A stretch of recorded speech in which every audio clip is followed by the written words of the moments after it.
Hello dear student, फिर आपके बीच में उपस्थित हैं प्रकाश के अपवर्तन यानी लेसन नंबर 2 को लेकर। इसमें आप लोगों को पढ़ना है सापेक्ष अपवर्तनांक। सापेक्ष अपवर्तनांक, सापेक्ष अपवर्तनांक। सापेक्ष अपवर्तनांक किसे कहते हैं? सापेक्ष अपवर्तनांक किसे कहते हैं?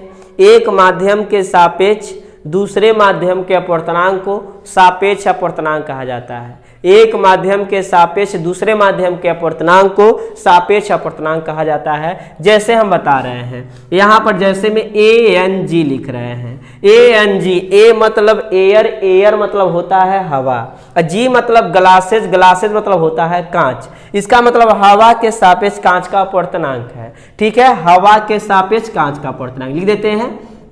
हवा के सापेक्ष, हवा के सापेक्ष कांच का अपवर्तनांक, इसका मतलब यही है। ठीक है, या ऐसे भी कह सकते हैं कांच का अपवर्तनांक हवा के सापेक्ष। कांच का, देखिए इधर से कांच का अपवर्तनांक हवा के सापेक्ष, उल्टा भी लिख सकते हैं।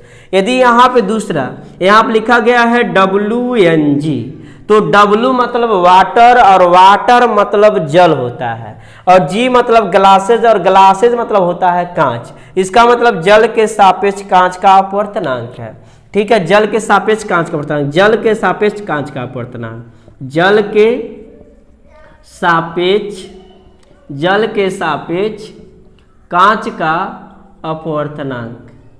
ठीक है, तो जल के सापेक्ष कांच का अपवर्तनांक यानी वाटर के सापेक्ष जी मतलब ग्लासेज, वाटर के सापेक्ष ग्लासेज का अपवर्तनांक यानी जल के सापेक्ष कांच का अपवर्तनांक। तीसरी एक और बताते हैं AND,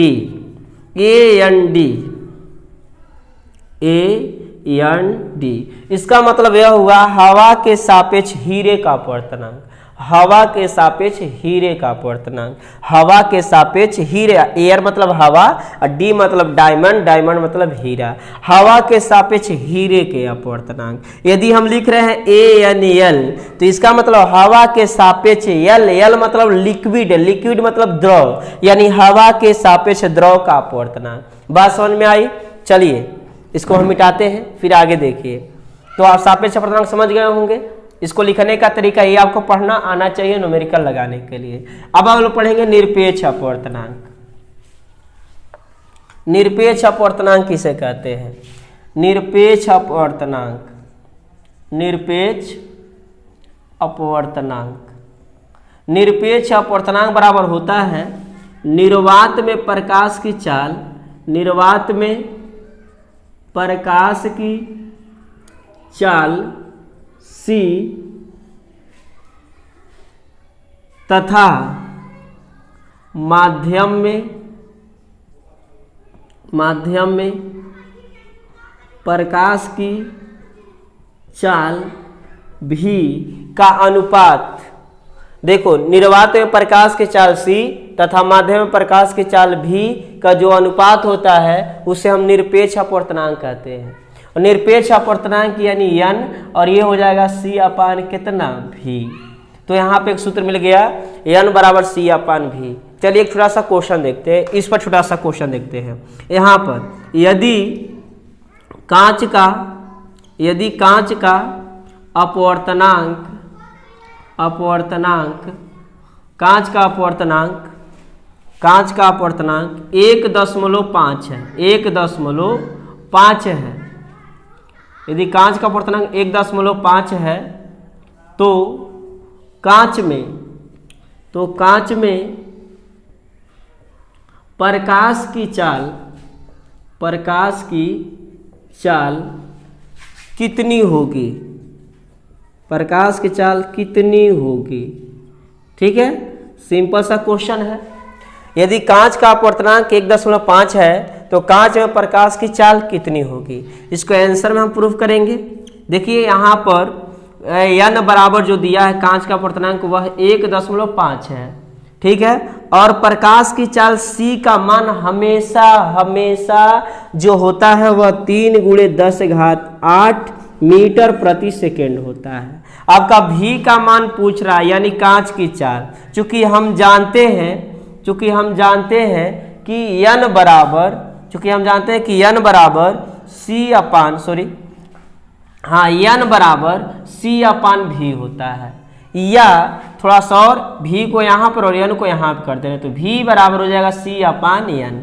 लेकिन हम निकाल रहे हैं किसका, कांच का, तो यहाँ पे कांच के लिए vg लिख देंगे और यहाँ पर क्या लिख देंगे, ng, क्योंकि कांच को हम g से डिनोट करते हैं। यानी इसका मतलब हो गया कांच में प्रकाश की चाल यानी vg, यानी कांच का अपवर्तनांक ng दिया है और कांच में प्रकाश की चाल vg का मान पूछ रहा है, तो यहाँ पर vg बराबर हो जाएगा c, और c का मान कितना, 3 × 10⁸ और ng का मान कितना हो जाएगा, और ng का मान है 1.5, यानी 1.5 का मतलब 1.5, तो vg बराबर हो जाएगा, और 1.5 से 3 में भाग करिए ना, 1.5 से 3 में भाग करेंगे, 1.5 दूना 3, 1.5 एक अन्नम 1 और 1.5 एक अन्नम 1.5 और 1.5 दूना कितना 3, तो भाग करेंगे आएगा 2 × 10⁸ कितना 8 मीटर पर सेकेंड आएगा। ठीक है, चलिए एक क्वेश्चन और देखते हैं।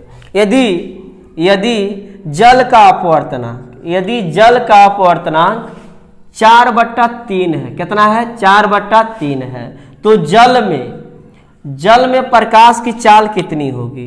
तो ध्यान दीजिए, ये पैटर्न चेंज हो गया, थोड़ा सा क्वेश्चन का पैटर्न थोड़ा सा चेंज किए हैं। यहाँ आप देखिए, यहाँ पे जल का अपवर्तनांक जो लिखेंगे NW, और NW का मान कितना दिया है, 4/3। अपवर्तनांक को n से डिनोट करते हैं, लेकिन जल का अपवर्तनांक जो होगा NW से डिनोट करेंगे, यानी NW का मान दिया है 4/3। और C का मान तो हमेशा होता है 3 × 10⁸ मीटर पर सेकेंड, और यहाँ पर VW यानी जल में प्रकाश चाल पूछ रहा है कितना होगा। चूंकि हम जानते हैं कि v बराबर c/n होता है, लेकिन सूत्र में थोड़ा सा ट्विस्ट लाना है। जल के लिए पूछ रहा तो यहाँ जल के लिए w लगा देना है, तो यहाँ पे w लग गया। c का मतलब 3 × 10⁸ कितना हो जाएगा, 8 हो जाएगा। और NW का मान कितना है, NW का मान देख सकते हैं, NW का मान जो है 4/3 है, तो है 3 जो है ऊपर पहुंच जाएगा, 3 ऊपर जाएगा तो गुणा करेगा, हाँ नीचे वाला हमेशा ऊपर जाता है, याद रखिएगा, जो भी नीचे आया है ऊपर ही जाएगा। 3 ऊपर जाएगा, 3 3 हो जाएगा 9, और 10 कितना हो जाएगा 8, नीचे हो जाएगा 4। अब 4 से 9 भाग करेंगे तो 4 दूना 8, 1 बचेगा 10, फिर 4 दूना 8, फिर 2 बचेगा, यानी इतना आएगा 10⁸ मीटर प्रति सेकेंड। चलिए कुछ क्वेश्चन और देखते हैं, इस पर इसी टाइप के क्वेश्चन आएंगे। चलिए जो भी आएंगे आप लोग लगा सकते हैं। अब यदि मान लीजिए क्वेश्चन दिया हुआ है, यदि हवा के सापेक्ष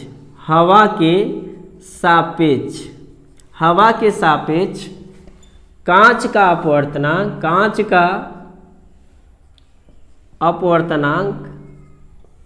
3/2 है, तो यदि हवा के सापेक्ष कांच का अपवर्तनांक 3/2 है, तो कांच के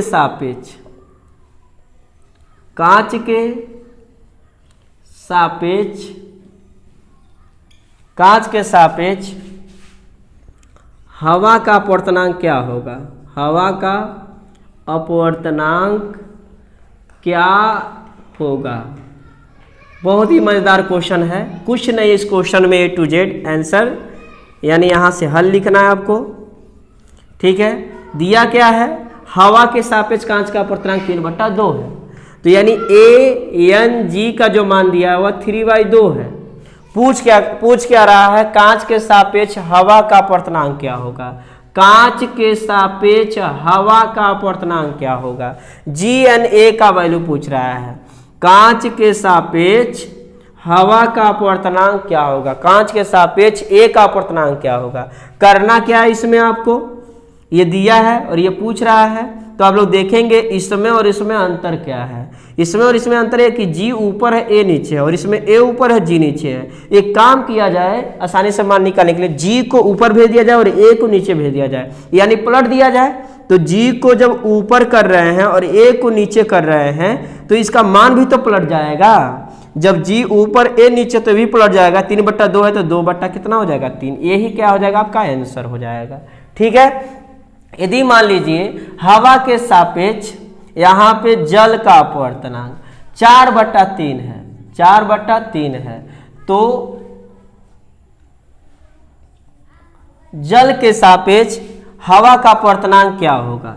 फिर देखिए क्वेश्चन में दिया हवा के सापेक्ष जल का अपवर्तनांक 4/3 है, यानी हवा के सापेक्ष यानी A और किसके सापेक्ष? जल के सापेक्ष। हवा के सापेक्ष जल का अपवर्तनांक, जल का अपवर्तनांक जो है 4/3 है। पूछ क्या रहा है? जल के सापेक्ष यानी WNA का मान पूछा जा रहा है। चूंकि हम जानते हैं कि ANW का मान 4/3, एक काम करें WNA का मान पूछ रहा है तो पलट दे, है W ऊपर A नीचे, यानी है W ऊपर हो जाएगा A नीचे हो जाएगा, हाई वाला प्राप्त हो जाएगा नहीं हो जाएगा? तो W को ऊपर कर देते हैं, तो W ऊपर हो गया N और A नीचे आ जाएगा, यानी पलटे हैं तो 3 ऊपर चला जाएगा और 4 नीचे चला जाएगा, इस तरह हो गया। ठीक है, ये आपका आंसर हो गया। ठीक है, आसानी से इसे निकाल सकते हैं। चलिए थोड़ा सा मिक्स करते हैं, इसको हम मिटा रहे हैं।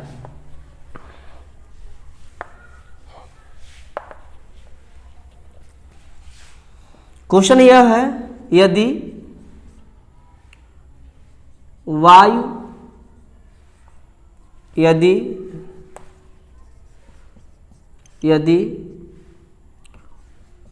वायु के सापेक्ष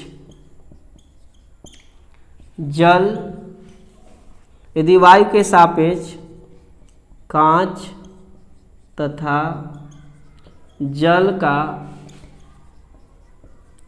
अपवर्तनांक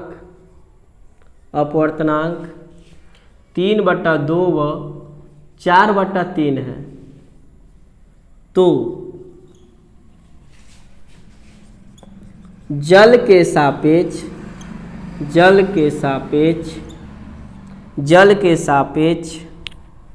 थोड़ा सा और बड़ा लिखें, जल के सापेक्ष कांच का अपवर्तनांक क्या होगा? बहुत बढ़िया क्वेश्चन है। आंसर देखिए इसका, देखिए दिया है वायु के सापेक्ष कांच तथा जल का अपवर्तनांक, यानी दिया है आपका ANG का मान 3/2, फिर दिया है आपका ANW यानी 4/3, हवा के सापेक्ष कांच का अपवर्तनांक 3/2 है, हवा के सापेक्ष जल का अपवर्तनांक 4/3 है, ये दिया हुआ है। अब आपको निकालना है जल के सापेक्ष कांच का अपवर्तनांक, और निकालना क्या है? WNG निकालना है, यानी जल के सापेक्ष कांच का अपवर्तनांक क्या होगा, यही निकालना है। निकालेंगे कैसे? WNG। इस तरह जब आएगा तो लगाने का तरीका यही होता है, बटा खींचिए, ऐसे प्यार से खींच दिए, N ऊपर लिख दिए, N नीचे लिखना है, नीचे भी लिख दीजिए, जो नीचे है उसको ऊपर लिखते हैं, जैसे G नीचे है तो इसको ऊपर लिख देंगे, और जो ऊपर है जैसे W ऊपर है उसको नीचे लिखना है, और यहाँ पे कुछ नहीं तो क्या लगा देना है? A लगा देना है, यानी ANG और ANW बन गया। अब यहाँ मान रख देना है, ANG का मान 3/2 है तो 3/2 हो जाएगा। ठीक है, 3/2 हो जाएगा, और ANW का मान यहाँ देखेंगे 4/3 है तो 4/3 रख देंगे। तो इसको सॉल्व करेंगे 3/2, ये पलटी मार जाएगा, 4/3 है तो 3 हो जाएगा 4, ये 3 3 9 हो जाएगा, और ये कितना हो जाएगा? 8। इस सेशन को हम यहीं खत्म करते हैं। धन्यवाद। वीडियो को लाइक करिए, सब्सक्राइब करिए, और सब्सक्राइब करना हो या न करना हो मत करिए, लेकिन वीडियो को शेयर अवश्य करिएगा। ठीक है, धन्यवाद।